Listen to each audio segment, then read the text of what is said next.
আসসালামু আলাইকুম, সবাই কেমন আছেন? আশা করি সবাই ভালো আছেন। আপনারা যারা বাড়িতে শাক সবজি করতে চান, তারা সহজে বা ছাদের উপরে করতে চান, তাদের জন্য আজকে ভিডিওটা। যে পুঁই শাক বা যে কোনো শাক সবজি মাশাআল্লাহ আপনার বাড়িতে দেখা যাচ্ছে পলিথিনে হোক বা একটা প্লাস্টিকের ছালা হোক বা বালতি হোক, আপনারা একটা দুটা বীজ রোপণ করলে মাশাআল্লাহ আপনারা ইচ্ছা করলে খাইতে পারবেন, ইনশাল্লাহ আত্মীয় স্বজন দিতে পারবেন, বিক্রি করতে পারবেন। এটা মাশাআল্লাহ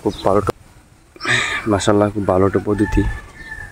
আপনারা অবশ্যই যাদের বাড়িতে বা বাগানে করার ইচ্ছুক বা বাড়ির সামনে বা ছাদে বা টবে করতে পারেন, মাশাআল্লাহ খুব সুন্দর। আর যারা অবশ্যই করবেন, কমেন্ট করবেন, অবশ্যই তাদেরকে অবশ্যই কমেন্টের মাধ্যমে বুঝাই দেবো ইনশাআল্লাহ।